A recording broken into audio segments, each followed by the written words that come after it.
예레미야서애가 구약성경 1147페이지에 있습니다. 예레미야애가 3장 19절부터 29절 말씀을 함께 봅니다. 이제 우리 다 같이 함께 한 목소리로 하나님 말씀 받들어 읽겠습니다. 내 고초와 재난 곧 쑥과 담죽을 기억하소서.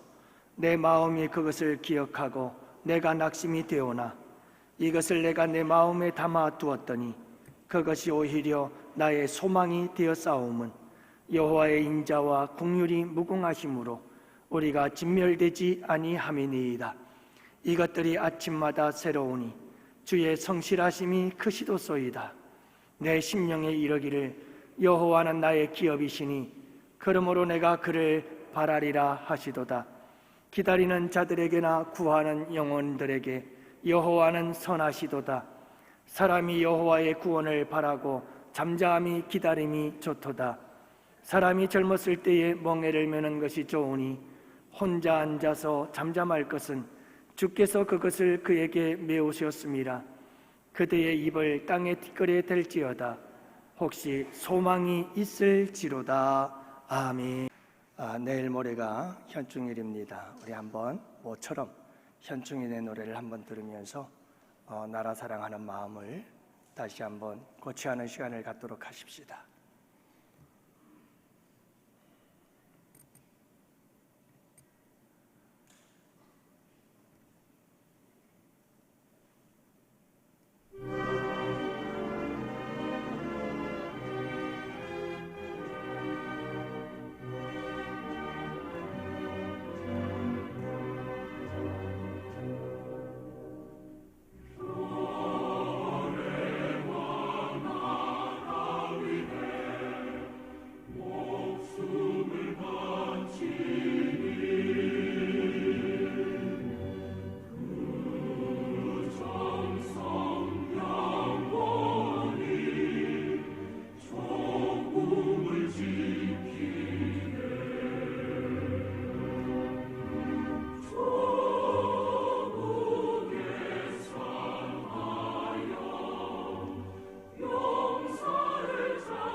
이제 내일 모레가 현충일인데요.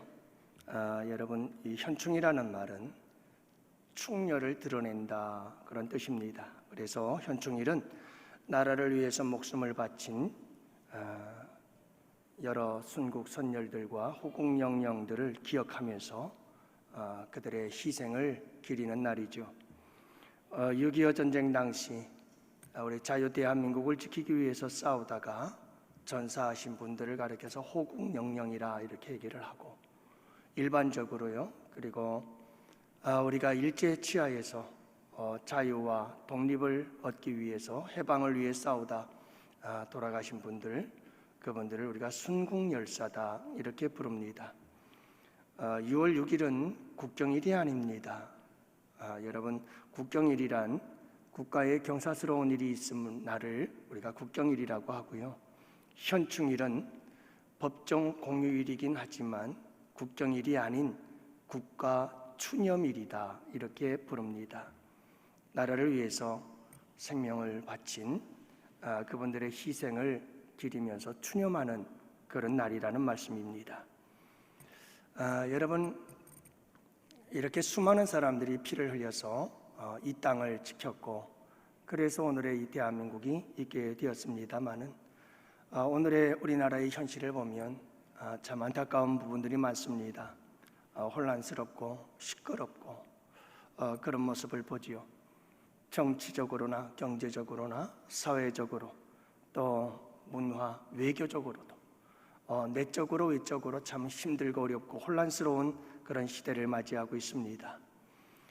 정권 교체의 과도기적 상황이라고 볼 수는 있겠습니다만은 그럼에도 불구하고 너무나 불안해하는 국민들의 모습을 보고 있습니다.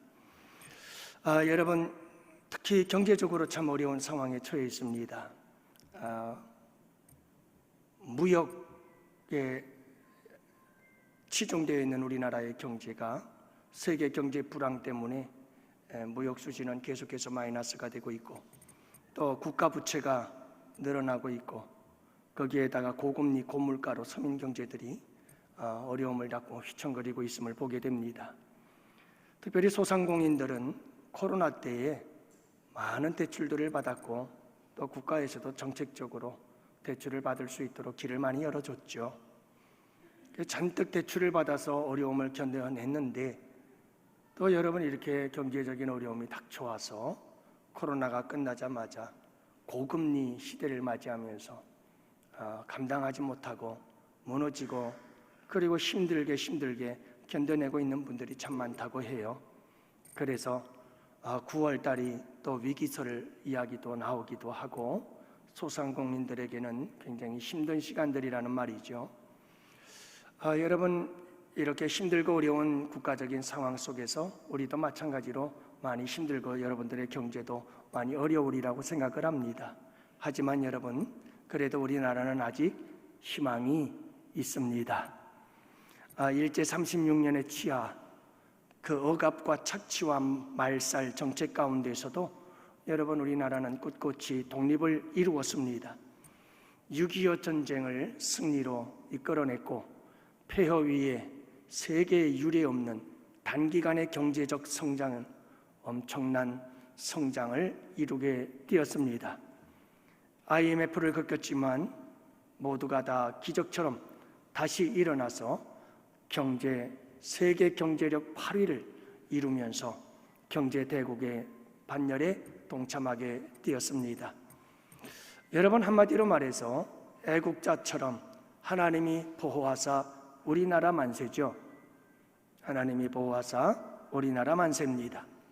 하나님께서 우리나라를 사랑하시고, 하나님께서 우리나라를 지켜주시고, 하나님께서 우리나라를 보호해 주시는 줄 믿습니다. 그래서 희망이 있습니다. 1939년이죠. 9월 1일로 알고 있는데요.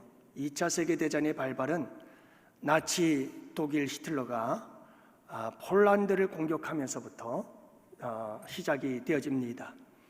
나치 독일이 폴란드를 점령하고 있을 때의 일이었어요. 폴란드의 유태인 전용 시장에 한 노인이 나타나서는 빈 책상을 앞에 두고는 거기에 앉아서 소리를 치고 있었습니다. 여러분, 가장 중요한 것을 팔고 있습니다. 가장 중요한 것을 팔고 있어요. 그런데 책상 위에는 아무것도 없는 거예요. 지나가던 많은 사람들이 이상하게 여겼습니다. 그리고는 다가가서 물었습니다. 아니, 책상 위에 아무것도 없는데 뭘 그렇게 중요한 걸 판다고 하십니까? 하는 사람들마다 그는 가까이 오십시오 불러서는 그의 귓가에 대고 이렇게 말했습니다. 저는 희망을 팔고 있습니다. 나의 동포요, 희망을 잃지 마십시오. 여호와는 우리를 도우십니다. 여러분, 본문의 말씀도 이와 비슷한 이야기가 기록되어 있습니다. 기원전 BC 586년 바벨론에 의해서 유대나라는 전부 다 멸망을 당하고 말았습니다. 예레미야의 조국 유다의 수도 예루살렘이 바벨론에 의해서 처참하게 짓밟히고 초토화되어진 상황 속에서 수많은 국민들은 포로로 비참하게 끌려가게 되어지지요. 이런 유다 민족의 절망적 깊은 수렁에 빠져 있을 당시 오늘 본문이 기록되어져 있음을 보게 되어집니다. 유다인이었던 이 예레미야도, 그리고 유대 민족 모든 국민들과 백성들도 말할 수 없는 절망에 빠져 있었던 시간. 그래서 여러분, 오늘 읽지는 않았습니다만 예레미야 애가 3장 1절부터 3절 말씀에 보면 여호와의 노하신 매로 인하여 고난당하는 내로다 라고 고백을 합니다. 흑암에 행하고 광명에 행치 않게 하셨으며 종일토록 손을 돌이켜 나를 치시는도다, 이렇게 고백하고 있습니다. 이스라엘 백성들은 백성들의 죄와 범죄로 인해서, 허물로 인하여 바벨론에 의해서 심판을 받아 멸망에 이르고 말았던 사실이지요. 여러분, 이와 같이 처참한 절망 속에 있었던 이 현장 속에서 예레미야가 잃지 않았던 것이 하나 있었습니다. 그것은 하나님을 바라보고 하나님을 묵상하며 하나님께 기도하는 것이었습니다. 예레미야는 기도하다가 그 절망의 자리에서, 그 절망의 순간에서 희망이 보여지기 시작하는 것을 발견하게 되어집니다. 모든 형편은 절망적이었지만 기도가 계속되면 계속될수록 예레미야에게는 희망이 보이기 시작했습니다. 그래서 오늘 읽은 본문 말씀 19절과 21절 말씀은 이렇게 기록합니다. 내 고초와 재난, 곧 쑥과 담즙을 기억하소서. 내 심령이 그것을 기억하고 낙심이 되었사오나 중심에 회상한즉, 중심의 주심을 묵상하며 주님께 기도하기 시작할 때 오히려 소망이 있사오문. 여러분, 그는 낙심 속에서 주님을 바라보고 기도하며 묵상하다가 희망을 얻어서 소망이 생겨났다고 고백하고 있는 것입니다. 여러분, 나라의 멸망 그리고 포로 생활, 이런 국가적 주변적 상황을 바라볼 때 절망적이었고 소망은 끊어졌습니다. 하지만 기도하면서 하나님을 볼 때 소망이 생겨나기 시작한 것이죠. 희망이 보이기 시작했던 것입니다. 여러분, 항상 희망을 가지고 살아가는 양훈의 성도들이 되시기를 축복합니다. 와츠라고 하는 유명한 그리스도인 화가가 있었습니다. 그가 그린 그림, 아주 유명한 그림이 있었는데요, 지구본 위에 한 소녀가 바이올린을 들고 서 있습니다. 하늘은 캄캄하고 어두웠습니다. 자세히 보니 이 캄캄한 밤하늘에 딱 하나의 별이 떠 있었습니다. 좀 더 유심히 살펴보니 이 소녀는 눈이 먼 장님이었습니다. 더 자세히 살펴보니 이 소녀가 들고 있는 바이올린에는 모든 줄이 끊어지고 단 하나의 줄만 남아 있었습니다. 캄캄한 밤하늘에 단 하나만이 떠있는 별을 올려다보면서 마지막 남은 한 줄의 현으로 바이올린을 켜고 있는 이 소녀. 여러분, 이 그림 아래에는 그림의 제목이 적혀 있었습니다. 이 그림의 제목은 희망이었습니다. 여러분, 예레미야 선지자는 이와 같은 절망적인 상황 속에서, 국가적 절망이요 개인적 절망 속에서 그는 희망을 품고 있었습니다. 희망을 노래하고 있었습니다. 희망을 선포하고 있었습니다. 희망을 전염시키고 있었습니다. 그가 이렇게 모든 사람들이 절망하고 있을 때 희망을 품을 수 있었던 이유는 하나님 때문이었습니다. 비록 하나님의 진노하심과 하나님의 심판으로 인하여 지금 이 절망적 상황에 놓여 있지만, 그럼에도 불구하고 예레미야는 하나님을 바라볼 때 희망이 있었음을 고백하고 있는 겁니다. 도대체 예레미야가 발견한 하나님은, 이 본문 속에서 발견한 하나님은 어떤 하나님이었기에 그는 하나님의 진노 속에서도 희망이 있다고 선포하고 있는 걸까요? 예레미야가 희망을 선포할 수 있었던 이유, 그 첫 번째는 하나님은 자비하신 하나님이시기 때문이었습니다. 22절 말씀에 보면 여호와의 자비와 긍휼하심이 무궁함으로, 예레미야는 지금 이 절망적인 상황 속에서 자비하신 하나님을 생각하기 시작한 겁니다. 그러자 희망이 생겨났습니다. 소망이 생겨나기 시작한 겁니다. 히브리 사람들에게, 유대인들에게 여러분, 이 자비라고 하는 것은 굉장히 중요한 단어였습니다. 왜냐하면 이 자비라고 하는 단어는 히브리어로 헤세드였습니다. 이 헤세드란 그럼에도 불구하고의 사랑, 무조건적인 하나님의 사랑을 의미하고 있기 때문입니다. 여러분, 사랑에는 때문에의 사랑과 그럼에도 불구하고의 사랑이 있다고 하지 않습니까? 때문에 사랑은 어떤 사랑일까요? 이쁘니까, 이쁘기 때문에 사랑합니다. 잘생겼기 때문에 사랑합니다. 부자이고 돈이 많기 때문에 사랑합니다. 나에게 잘하기 때문에 사랑합니다. 조건적인 사랑들입니다. 그러나 여러분, 그럼에도 불구하고 사랑이 있다고 하잖아요. 예쁘지 않아도, 잘생기지 못해도, 가난해도, 그리고 여러분 나에게 잘해주지 않아도 그럼에도 불구하고 사랑하는 사랑, 이 사랑은 바로 여러분 조건 없는 사랑이요, 이 사랑이 헤세드, 바로 하나님의 자비하심이라는 것입니다. 여러분, 예레미야는 하나님을 바라보고 묵상하다가 이 놀라우신 하나님의 사랑을 발견하게 되어지자 희망을 품게 되어졌던 것입니다. 여러분, 만약 우리 하나님께 공의만 있다면, 그래서 심판으로 끝나는 하나님이라고 한다면 도대체 우리에게 어떤 희망이 있을까요? 우리가 어떻게 절망 속에서 희망을 품을 수가 있을까요? 그러나 예레미야는 공의로운 하나님, 그래서 진노하시고 그래서 심판하시는 하나님, 그러나 그럼에도 불구하고 이 무서운 하나님의 진노와 심판을 초월하여 우리의 죄와 허물을 뛰어넘는 하나님의 사랑이 있었기에 그 사랑을 발견하자 예레미야는 희망을 품을 수가 있었던 것입니다. 예수 그리스도. 여러분, 로마서 5장의 사랑은 바로 예수 그리스도를 통해서 우리에게 보여주신 사랑이지요. 연약할 때 우리를 사랑하셨습니다. 죄인 되었을 때 우리를 사랑하셨습니다. 원수 되었을 때 우리를 사랑하셨습니다. 어리석고 미련할 때 우리를 사랑하셨습니다.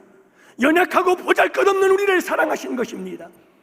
여러분, 이것이 예수님의 사랑이요, 이것이 십자가의 사랑이 아니겠어요? 이 사랑은 우리의 모든 죄와 허물을 뛰어넘는, 우리가 저주받고 진노받을 수밖에 없는 그 모든 것들을 뛰어넘는 사랑이었습니다. 그래서 예레미야는 하나님의 이 사랑을 발견하고 소망을 품기 시작했던 거죠.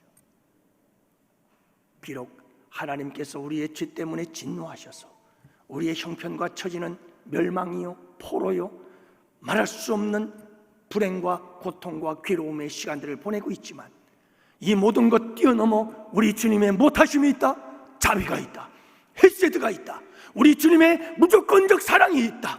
모든 것을 뛰어넘어 그럼에도 불구하고 사랑하시는 하나님의 그 사랑이 있었기에 여러분, 예레미야는 희망을 노래하고 희망을 선포하며 희망을 전염시키는 자로 설 수가 있었습니다. 간절히 바라기는 여러분 이 사랑 안에서 승리하시기를 축복합니다. 여러분, 이 나라 이 민족이 아무리 힘들고 어려워도 하나님은 이 나라를 지금까지 지키시고 보호해 주셨습니다. 주님께서 이 나라를 사랑합니다.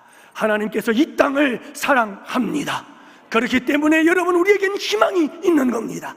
대한민국이 어떤 형편, 어떤 처지에 있든 우리에게는 희망이 있습니다. 하나님께서 이 나라 이 민족이 범죄함으로 어떤 채찍을 들지라도, 어떤 진노를 쏟아 부을지라도 그 중에서도 우리는 희망이 있습니다. 하나님의 사랑 때문이죠. 월남전이 종식된 후에 있었던 일이죠. 전 미국을 울렸던 한 슬픈 이야기가 있었습니다. 보스턴 근교의 한 가정에서 일어난 일이지요. 어느 날 전화벨이 울렸습니다. 아들의 전화였습니다. 아버지, 드디어 제가 월남전 전쟁을 끝내고 돌아왔습니다. 그래 아들아, 언제 오니? 집에 빨리 왔으면 좋겠다.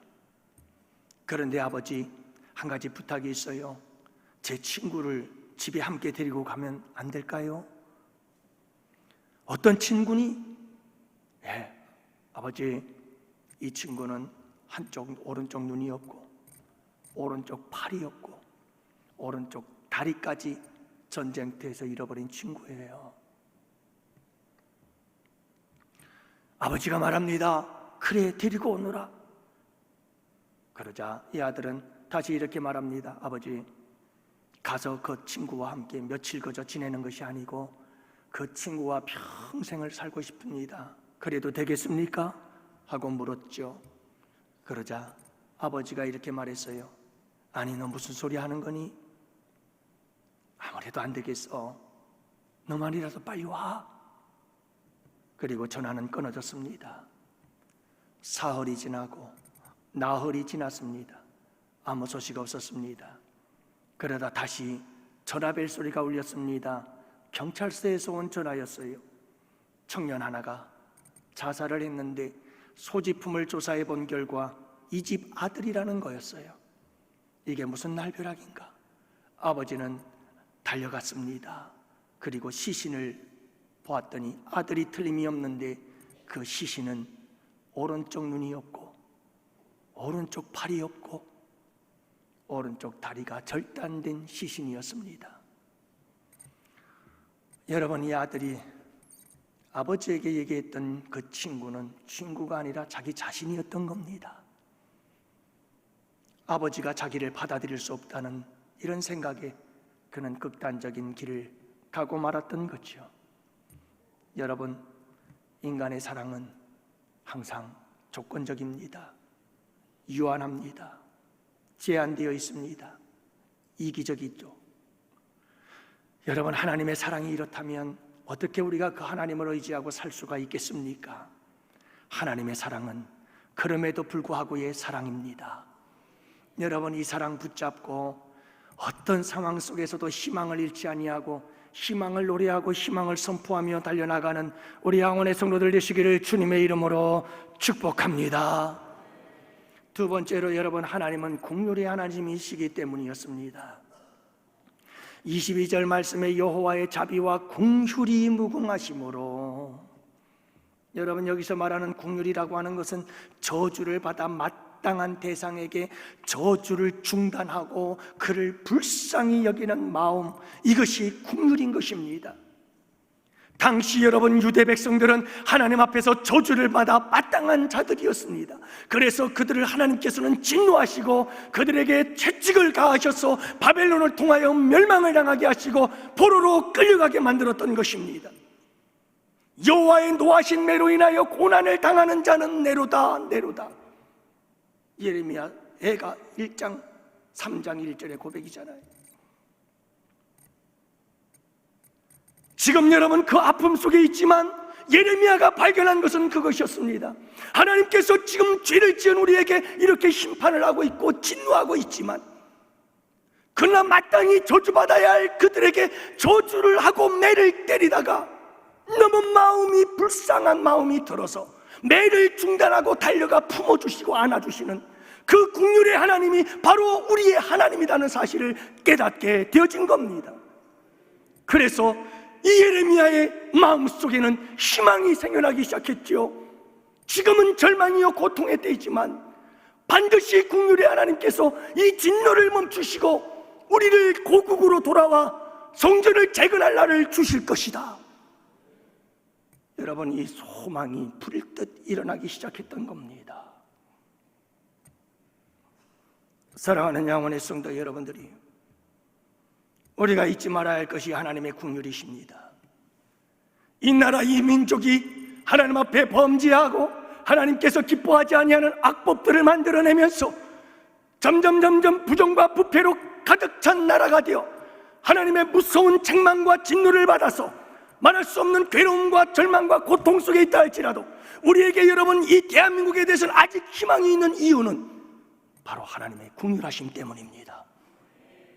그분께서 그 진노를 멈추시고 우리에게 긍휼을 베풀어 주실 것이기 때문이죠. 그래서 여러분, 하박국 선지자는 이렇게 노래했습니다. 진노 중에라도 긍휼을 잊지 마옵소서. 여러분, 우리 하나님은 진노 중에라도 우리를 불쌍히 여기시는 그분이심을 믿으시기를 바랍니다. 여러분, 오늘 예레미야 선지자도 보십시오. 32절 말씀해 보면, 저가 비록 근심케 하시나 그 풍부한 자비대로 긍휼히 여길 것입니다. 주께서 인생으로 고생하며 근심하게 하심이 본심이 아니시로다. 예레미야는 하나님의 마음을 알았던 거예요. 어떤 마음인데요? 하나님의 백성들이, 여러분, 죄를 범하여 하나님께서 그들을 진노하여 그들이 징계를 받고 말할 수 없는 괴로움과 고통 속에 있는데, 그 모든 고통에 있는 그 심판과 그 저주와 그 책망과 징계가 하나님의 본심이 아니라는 거예요.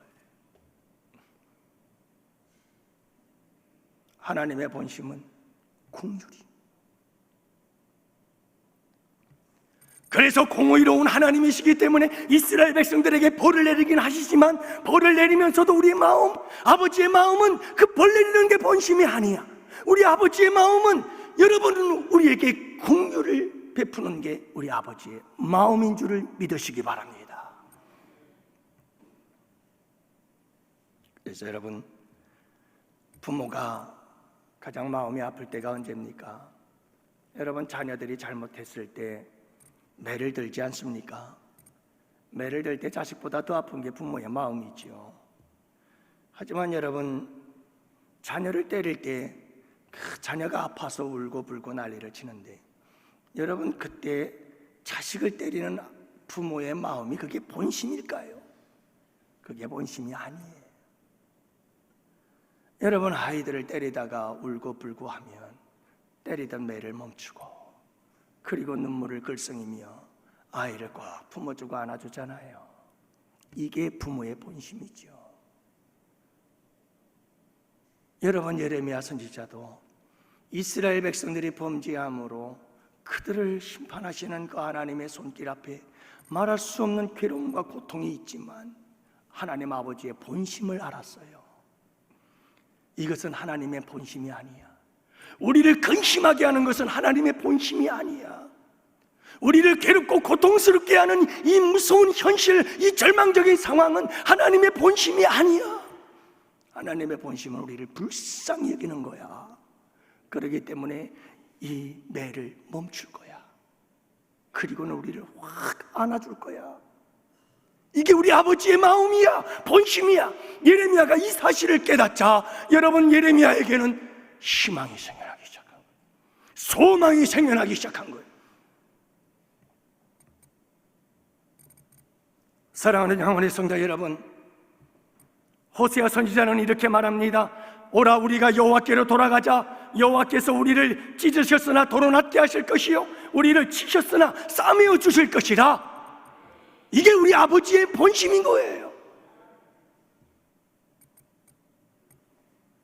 사랑하는 영혼의 성도 여러분, 우리가 어떤 고통 속에 처해 있다 할지라도, 절망 속에 처해 있다 할지라도, 여러분, 우리가 희망을 노래할 수 있는 이유가 여기에 있는 거예요. 그러므로 사랑하는 영혼의 성도 여러분들이요, 우리 대한민국이 어떤 어려운 상황에 처해 있다 할지라도, 여러분들의 삶 속에서, 우리 교회의 역사 속에서, 또한 여러분들의 가정과 기업 속에서 힘들고 어려운 일이 있다 할지라도 여러분, 낙심하지 마십시오. 하나님의 자비하심과 하나님의 긍휼하심이 있음을 믿으시기 바랍니다. 그래서 다시 한번 희망을 가지고 여러분, 절망의 자리에서 일어설 수 있는 우리 영혼의 성도들 되시기를 주님의 이름으로 축복합니다. 마지막 세 번째로는 하나님의 성실하심 때문이었습니다. 22절과 23절 말씀에 보면 여호와의 자비와 긍휼이 무궁하심으로 우리가 진멸되지 아니함이니이다. 이것이 아침마다 새로우니 주의 성실이 크도소이다. 여러분, 이것이 아침마다 새롭답니다. 이것이 아침마다 새롭다. 이 말이 무슨 말인지 아시나요? 여기서 이것이라고 하는 것은 앞에서 말씀드린 두 가지, 여러분, 예레미야가 본문 속에서 깨달은 하나님은 어떤 하나님인가?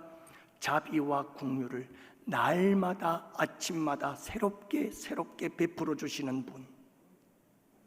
이것이 날마다 새로우니 하나님의 자비하심과 하나님의 긍휼이 날마다 새롭다는 겁니다. 그런데 여러분, 이렇게 우리에게 하나님께서 자비와 긍휼을 베푸시는, 아침마다 새롭게 베풀어 주시는 이 놀라우신 은혜에 대하여 하나님께서 이와 같은 은혜를 베푸심에 성실하신 분이다, 이 말입니다. 여기서 성실하다는 말은 한두 번으로 끝나는 것이 아니라 우리에게 자비와 긍휼을 베푸시는 일을 영원토록 하신다는 것입니다. 날마다 아침이면 새롭게 우리에게 자비와 긍휼을 베푸시는 분이 하나님이신데, 이 놀라운 성실하심이 영원하다는 것입니다. 이게 여러분, 우리 아버지 하나님의 성실하심이에요. 예레미야는 아버지의 이 성실하심을 본 것입니다. 아침마다 자비와 긍휼의 그 놀라우신 은혜를 베풀어 주시는 하나님의 그 성실하심을 본 겁니다. 그래서 그는 희망을 품고 다시 일어설 수가 있었던 것이죠. 여러분, 어떤 사람들은 10년, 20년 전에 신앙생활, 신앙체험 가지고 오늘을 살려고 하는 사람들이 많아요. 여러분, 간절히 바라기는 그래요. 여러분, 우리가 죽을 병에 걸렸다가 살아나는 놀라운 체험, 그저 평생 한 번 있을까 말까 한 그런 경험들, 주님의 놀라우신 은혜죠. 그 외에도 여러분, 우리의 삶 속에서 하나님께서 정말 기적과 같은 일들을 이루어 주시는 것, 우리의 인생을 살다가 어쩌다 한번 일어나는 이와 같은 놀라운 은혜의 순간들이 많습니다마는, 그러나 여러분, 우리 주님은 성실하십니다. 우리 주님은 성실하셔서 아침마다 날마다 우리를 새로운 은혜를 부어주시는 분이십니다. 날마다 아침마다 새로운 은혜를 부어주십니다. 하나님의 자비하심과 하나님의 긍휼하심이 날마다 아침마다 새롭게 부어주시는 분이 우리 하나님의 성실하심입니다. 그러므로 여러분, 과거에 살지 말고 오늘에 살기를 바랍니다. 날마다 아침마다 새로운 자비와 긍휼을 베푸시는 그 하나님의 성실하심을 경험하고 고백하며 누리며 살아가는 여러분들이 되시기를 축복합니다.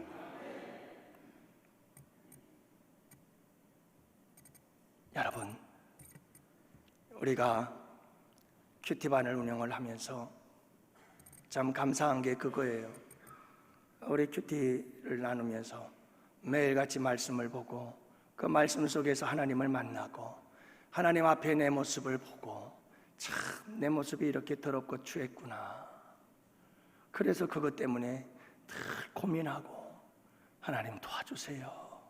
그리고 그것이 날마다 새로워지고 말씀을 대할 때마다 나를 향한 하나님의 사랑, 말씀을 대할 때마다 나를 향한 하나님의 자비와 긍휼하심이 늘 베풀어주고 또 베풀어주는데, 날마다 새로워, 날마다 설레이고, 그 하나님의 자비하심과 하나님의 그 긍휼하심과 하나님의 그 놀라운 은혜들을 아침마다 날마다 새롭게 경험하면서 여러분 살아가는 그 아름다운 모습들을 함께 나누고 고백할 때 얼마나 감동이고 얼마나 기쁘고 얼마나 행복한지.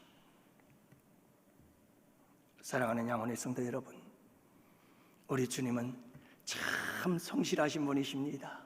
하나님의 성실하심은 우리에게 자비와 우리에게 긍휼을 날마다 아침마다 새롭게 새로운 것으로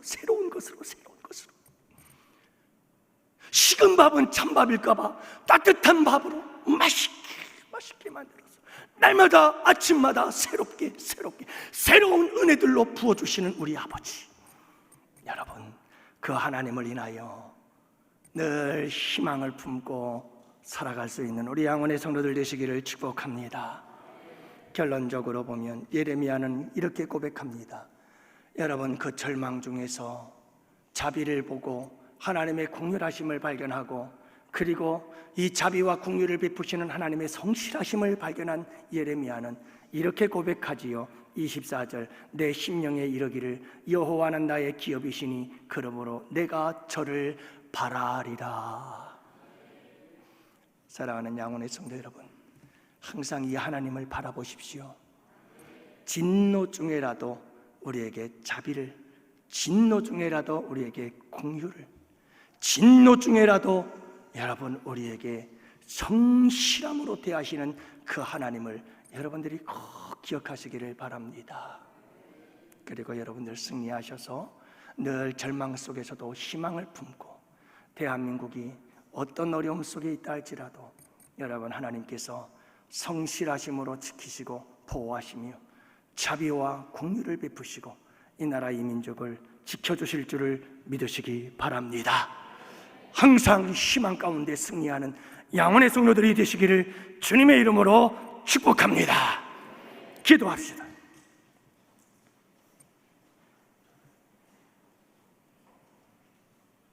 살아계신 아버지 하나님, 오늘도 우리 양원의 성도들 주님께서 사랑하셔서 감사합니다. 대한민국을 사랑해 주셔서 고맙습니다. 우리나라와 우리 성도들을 향한 하나님의 자비하심과 긍휼하심과 그 성실하심은 아버지 하나님 지금도 여전히 앞으로도 영원히 계속될 줄 믿습니다. 그러므로 우리 양원의 성도들 어떤 절망적인 상황 속에서도 하나님의 자비하심과 긍휼하심과 그 성실하심을 인하여 아버지 하나님 늘 소망을 안고 희망을 품고 살아가는 주의 백성들이 되게 하여 주시옵소서. 아버지 하나님께 오늘도 귀한 예물 드렸습니다. 11조 주정헌금 감사 1,000번, 장학 건축 선교헌금, 성미를 드리고 반주자로 교사로, 찬양대 찬양단, 차량봉사 안내, 주방 청소, 방송실에서 아버지 하나님 모든 손길 기억하여 주옵시고, 주님께서 때를 따라 도우시며 필요를 따라 채우시고 공급하시는 귀한 은혜와 축복으로 함께하여 주시옵시고, 아버지 하나님 해와 달이 상치 못하도록 우리 아버지 하나님께서 지키시고 보호하여 주시옵시며, 아버지 하나님 사망의 음침한 골짜기를 지날지라도 우리 주님 굳게 붙잡고 아버지 하나님 승리할 수 있도록 주의 백성들에게 은혜 내려 주시옵소서. 5월을 지켜주신 아버지 감사합니다. 이제 시작되어진 6월 한 달도 우리 주님께서 가정과 일터 위에 성도들의 건강 위에 함께 하실 줄 믿습니다. 우리 양원교회 위에 주님 축복의 한 달이 되게 하여 주시옵소서. 이제는 우리 주 예수 그리스도의 구속의 은혜와 하나님 아버지의 사랑하심과 성령님의 교통하시고 인도하심이 이곳에 모인 주의 백성들 머리 위에, 가정 위에, 생업 위에, 우리 양원교회와 양원교회에서 협력하는 국내의 교회와 선교지와 기관들 위에와 사랑하는 조국 대한민국과 또한 군 복무 유학 출타 중에 있는 양원의 지체와 권속들 머리 위에 이제로부터 영원토록 함께 있을지어다. 아멘.